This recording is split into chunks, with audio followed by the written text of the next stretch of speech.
아마 여러분이 이 영상을 끝까지 보셨다면 이미 스스로 설계하는 현명한 소비자가 되는 첫 걸음을 내디디신 겁니다.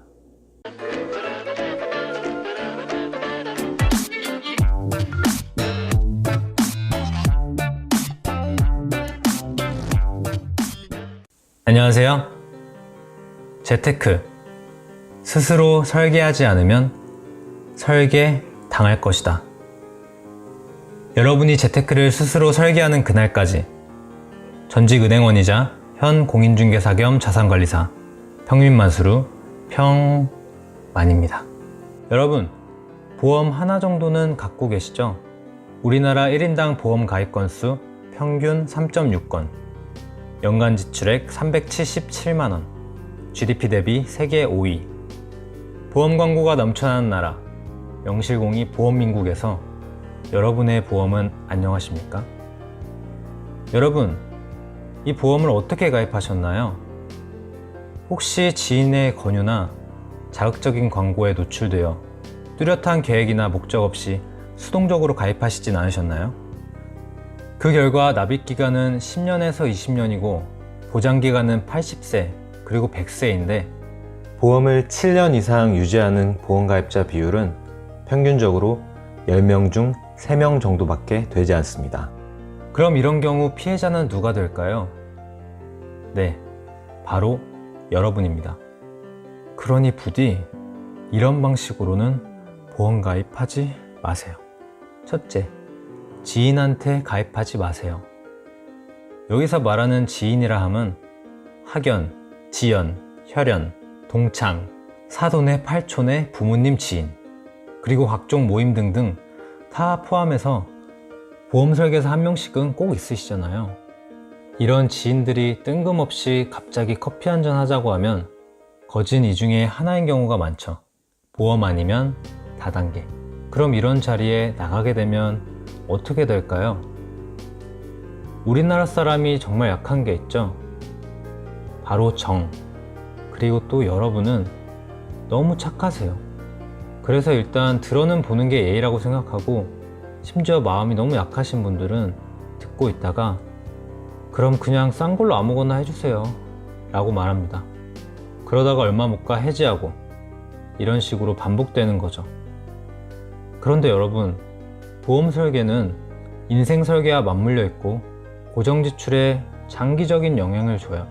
그놈의 정 때문에 싫은데 억지로 가입하실 바에야 차라리 보험 설계사한테 차비나 밥값이라도 두둑히 챙겨주시고 정중히 거절하시는 게 나중에 중도해지 하시는 것보다 훨씬 이득일 겁니다. 안 그러면 매달 통장 내역을 볼 때마다 눈엣 가시처럼 그 보험료가 거슬리게 된단 말이에요. 그러니 보험 가입 의사가 없다면 일단 피하시는 게 상책입니다.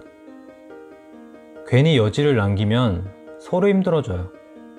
저도 해봤지만 보험 설계사 영업 굉장히 힘듭니다. 제가 본 보험 영업 잘하시는 분들은 정말 사생활이 없더라고요. 근데 여러분한테 와서 지인 영업까지 할 정도면 이미 실적 압박에 지치시고 영업적으로 한계이신 경우가 많아요. 벼랑 끝 전술인 거죠. 보험 모집 업계를 보면 진입 장벽이 낮은 대신 스트레스도 많고 그로 인해 근속 연수가 엄청 짧아요. 그러니 설계사 일을 한 지 얼마 안 된 사람은 더 주의하셔야 합니다. 생명보험협회 공시에 따르면 2018년 기준 설계사 등록 정착률은 평균 37.2%, 겨우 계약 2년 유지하는 건데도 그 유지율이 평균 65.5%에 불과합니다. 그러니 괜히 믿을만한 사람이라고 해서 유지관리 잘 해주겠지, 이런 기대하지 마세요. 설계사가 금방 그만두거나 타보험사로 이직해서 그 계약은 고하계약이 될 가능성이 결코 낮지 않습니다. 그럼 반대로 근속연수도 많고 유능한 설계사는 어떨까요? 우리한테 고마운 설계사일까요? 자, 여러분이 잘 나가는 그 설계사라고 가정해 봅시다. 두 종류의 상품이 있어요. 모집수당이 한 500원 정도, 종이값도 안 나온다고 업계에선 표현하는데요. 이렇게 소비자 입장에서는 가성비가 좋은 보험이 있고, 반대로 종신보험이나 변액연금보험 같이 보험료도 높고 수당도 어마어마한 보험이 있다고 가정해 봅시다. 여러분이 설계사라면 이 둘 중에 하나 추천하라면 어떤 걸 추천할까요? 수당이 높다는 건 보험사의 수익도 큰 상품을 말합니다. 그럼 반대로 소비자에게는 좋은 상품일까요? 이 부분에 대해서 한번 생각해 보시길 바랍니다. 여러분도 이런 상황이 오면 정중하지만 단호하게 거절하세요. 여러분이 애매하게 네 그럼 한번 생각 좀 해볼게요 이렇게 얘기하면 여러분이 생각을 다 할 때까지 하염없이 기다리실 수도 있어요. 서로 피곤해집니다. 근데 정말 어쩔 수 없이 가입하셨는데 정말 내키지 않는다. 그럼 나중에 중도해지할 가능성이 굉장히 높습니다. 그러니까 차라리 그 전에 청약한 지 30일이 안 됐다면 보험사 콜센터에 직접 청약 철회하세요. 보험사가 아니라 해당 설계사한테 해지한다고 하면 유지 기간에 따라 모집 수당도 환수당할 수 있기 때문에 다시 한번 서로 불편한 상황이 옵니다. 두 번째, 강연회, 설명회, 박람회, 회사 세미나 등등 많은 대중 앞에서 판매하는 보험을 가입하지 마세요. 여러분이 무료 육아 강연회에 갔더니 끝나고 자녀보험에 대해서 설명을 하거나 회사에서 갑자기 강연을 하고 난 뒤에 연금보험이나 저축보험에 대해서 설명하는 거 이런 걸 말하는데요. 이런 자리에 파견 나와서 판매하시는 분들은 업계에서 최고 중에 최고예요. 말솜씨와 설득력에서 당해낼 수가 없어요. 그렇기 때문에 회사에서도 보내거든요.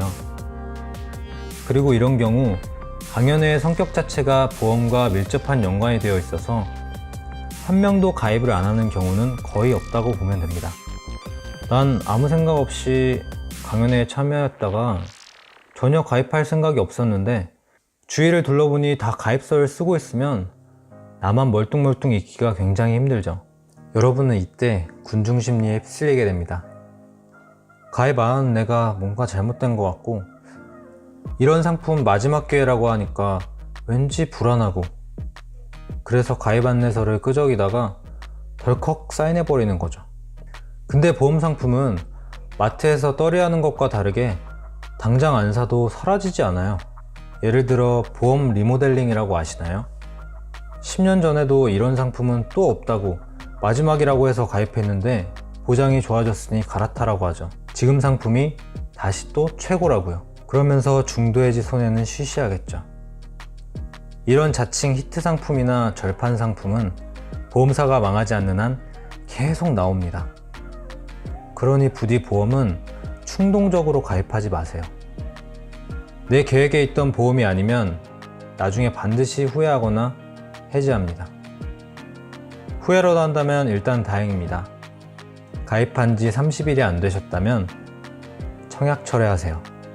셋째, 아웃바운드 전화와 TV 광고, 그리고 홈쇼핑. 여러분 보험 판매 전화 받아보신 적 있으시죠? 얼떨결에 받으시면 절대 바쁘니까 다음에 전화하세요 라고 하지 마세요. 진짜 다음에 또 하거든요. 그럼 우리 시청자분들께서는 또 마음이 약하고 착하시니까 듣고 계시다가 또 혹해서 가입하시진 않으실까 걱정이 됩니다. 그러니까 한번 저처럼 해보세요. 얼떨결에 전화 연결이 되면 아이고 수고 많으십니다. 저도 땡땡보험 보험 설계하고 있습니다. 죄송합니다. 뭐 이런 식으로 이야기하면 상대방도 아, 네 수고하세요 이렇게 훈훈하게 마무리됩니다. 근데 사실 요즘은 다들 바쁘시기도 하고 또 핸드폰에 스팸 차단도 되고 하니까 이렇게 아웃바운드 전화로는 가입을 잘 안 하십니다. 하지만 문제는 홈쇼핑이나 TV 광고죠. 케이블을 보다 보면 보험 광고 굉장히 많이 해요. 그만큼 판매가 되기 때문에 하겠죠. TV 광고 속에 자극적인 문구, 신뢰감 있는 모델, 그리고 내 상황이 될지 모른다는 불안감까지 이 모든 걸 효과적으로 심어주죠. 심지어 상담만 해도 뭘 준다네? 그럼 어느 순간 전화를 하고 있는 자신을 발견할 수 있어요. 근데 이렇게 전화번호를 누르는 동안 정작 중요한 내용은 다 지나가 버려요. 마치 쇼미더어머니의 랩처럼요. 본 상품의 일부 보장은 특약을 가입하셔야 하며 갱신형 상품이므로 갱신 시 보험료가 인상되며 순수 보장형 상품으로 해지 시 환급금은 이미 납입한 보험료보다 적거나 없을 수 있습니다. 근데 여러분은 이미 거미줄에 걸린 것처럼 상담원의 영업력에 빠져 있습니다. 때문에 광고 뒤에 숨겨진 이런 중요한 정보는 눈에 들어오지 않겠죠. 그리고 신기하게도 불특정 다수에게 하는 아웃바운드 전화와 다르게 광고를 통해 내가 직접 전화한 건 내가 스스로 한 거라 가입할 확률이 굉장히 높다는 거예요. 그게 우리나라의 보험 광고가 성행하는 이유입니다. 앞서 이렇게 말씀드린 세 가지 방식엔 문제점이 있습니다. 우선 하나는 바로 사업비입니다. 보험은 가입자가 보험사의 상품을 가입하는 겁니다. 근데 이 과정에서 설계사를 통하게 되면 사업비라는 비용이 붙습니다. 마치 마트의 중간 유통비나 부동산 중개 수수료와 같은 개념인데요. 여러분의 보험료 구성을 뜯어보면 다음과 같습니다. 순보험료와 부가보험료. 여기서 주목해야 할 부분은 바로 사업비인데요.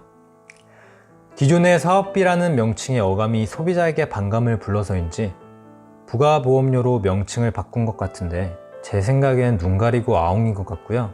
어쨌든 자칭 부가보험료를 다시 뜯어보면 첫 번째 신계약비, 즉 설계사에게 돌아가는 수당이죠. 보험료 비중에서 굉장히 큰 부분을 차지하고 있어요. 그리고 두 번째 수금비. 근데 4차 산업혁명 운운하는 시대에 대출 일수 찍는 것도 아니고 수금비라뇨. 사실 전 이 수금비는 정말 납득이 안 됩니다. 그리고 세 번째, 유지비. 보험사 지점의 임대료나 교육비 같은 항목인데요. 보험사는 자신들이 보유한 각각의 상품에서 이런 세 가지로 구성되는 사업비 비율을 공개하지 않습니다. 왜 공개하지 않을까요? 그 구성비를 보고 가입할 사람은 없을 테니까요.